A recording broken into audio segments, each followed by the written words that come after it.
Hello everyone, मैं स्वागत करती हूँ हमारे यूट्यूब चैनल में, जिसमें आज हम जीके जीएस के 10 क्वेश्चन लेके आई हूँ जो किसी भी कॉम्पिटिटिव लेवल के एग्जाम में हेल्पफुल हो सकते हैं। तो चलिए देखते हैं पहला क्वेश्चन।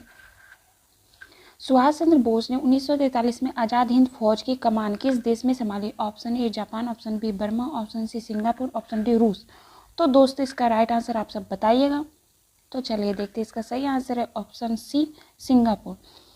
1 सितंबर 1942 को मोहन सिंह ने आज़ाद हिंद फौज की स्थापना की थी और 1943 को इसे सुभाष चंद्र बोस ने संभाला था।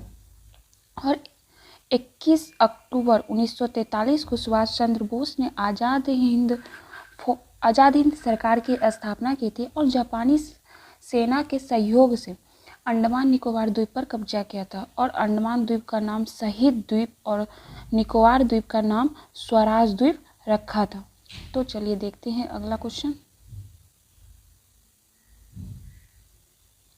26 जनवरी 1930 को स्वतंत्रता दिवस के रूप में मनाने का निर्णय कांग्रेस के किस अधिवेशन में लिया गया था? ऑप्शन इस प्रकार है दोस्तों।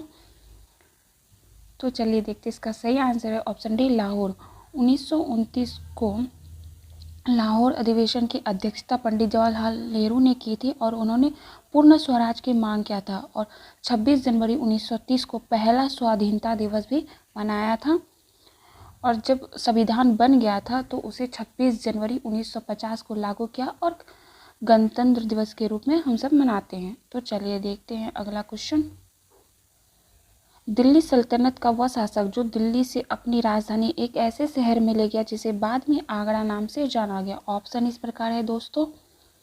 तो चलिए देखते हैं। इसका सही आंसर है ऑप्शन बी सिकंदर लोदी। 1504 ईस्वी में सिकंदर लोदी ने आगरा शहर की स्थापना की और 1506 में इसे अपनी राजधानी बनाई। और सिकंदर लोदी यह गुल रुखी नाम से फारसी में कविता लिखता था। तो चलिए देखते हैं अगला क्वेश्चन। राजा साहू का प्रथम पेशवा कौन था? ऑप्शन इस प्रकार है दोस्तों। तो चलिए देखते हैं। इसका सही answer option A Balaji Vishwanath. यह 1713 से 1720 ईस्वी तक यह प्रथम पेशवा था राजा साहू का, और इसे मराठा साम्राज्य का द्वितीय संस्थापक भी कहा जाता है। और मराठा साम्राज्य की स्थापना शिवाजी भोसले ने की थी। तो चलिए देखते हैं अगला क्वेश्चन। अगला क्वेश्चन है ओमान की खाड़ी और फारस की खाड़ी जुड़े हुए हैं। ऑप्शन इस प्रकार है दोस्तों। तो इसका राइट आंसर आप सब बताइएगा। तो चलिए देखते हैं। इसका सही आंसर है ऑप्शन ए हॉर्मुज जल संधि ओमान की खाड़ी और फारस की खाड़ी को जोड़ती है। पाक जल संधि या बंगाल की खाड़ी और मन्नार की खाड़ी को जोड़ती है। और मलक्का जल संधि यह अंडमान सागर और दक्षिण चीन सागर को जोड़ती है। और बाब अलमंदेब जल संधि यह लाल सागर और अदन की खाड़ी को जोड़ती है। तो चलिए देखते हैं अगला क्वेश्चन।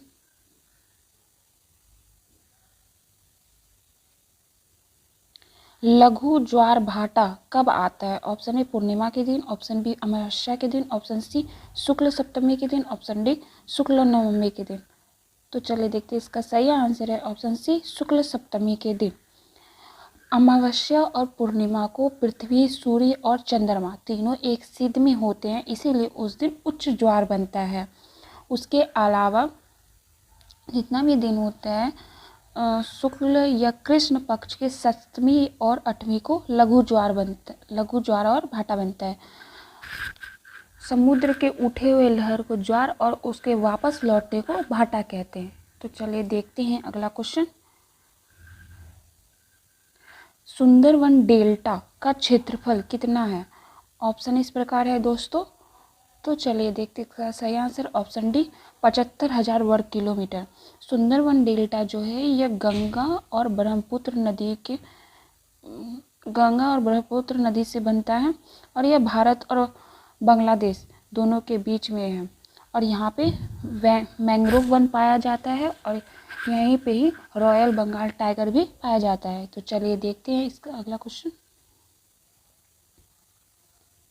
संविधान सभा के अस्थायी अध्यक्ष कौन थे? Option A Radha Krishnan, option B Rajendra Prasad, option C Sachchidananda Sinha, option D BR Ambedkar. तो दोस्तों, इसका राइट आंसर आप सब बताइएगा। तो चलिए देखते इसका सही आंसर ऑप्शन बी राजेंद्र प्रसाद। 11 दिसंबर 1946 को राजेंद्र प्रसाद को संविधान सभा का अस्थायी अध्यक्ष बनाया गया और संविधान सभा की पहली बैठक 9 दिसंबर 1946 को हुई थी और इसके अस्थायी अध्यक्ष सच्चिदानंद सिन्हा थे और B.R. अम्बेडकर यह प्रारूप समिति के अध्यक्ष थे। तो चलिए देखते हैं अगला क्वेश्चन। भारत में संविधान सभा का सृजन किया गया था। ऑप्शन इस प्रकार है दोस्तों। तो चलिए देखते हैं इसका सही answer. Option B, cabinet mission 1946 द्वारा संविधान सभा की स्थापना की गई थी और इसकी पहली बैठक 9 दिसंबर 1946 को हुई थी, जिसकी अध्यक्षता सच्चिदानंद सिन्हा किए थे और वो अस्थायी अध्यक्ष थे। तो चलिए देखते हैं अगला क्वेश्चन। भारतीय संविधान के किस अनुच्छेद में भारतीय नागरिकों के मूल कर्तव्य शामिल है? ऑप्शन इस प्रकार है दोस्तों। तो इसका राइट आंसर आप सब बताइएगा।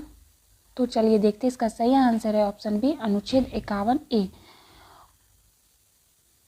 मूल कर्तव्य जो है यह 42वां संविधान संशोधन 1976 के द्वारा जोड़ा गया था।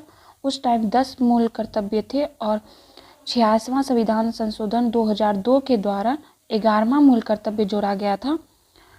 और मूल कर्तव्य जो है ये सरदार स्वर्ण सिंह समिति की अध्यक्षता में लाया गया था और मूल कर्तव्य का वर्णन भाग 4 क में किया गया है। थैंक यू दोस्तों। आपको हमारा वीडियो कैसा लगा कमेंट में बताइएगा और हमारे चैनल को लाइक एंड सब्सक्राइब करिए।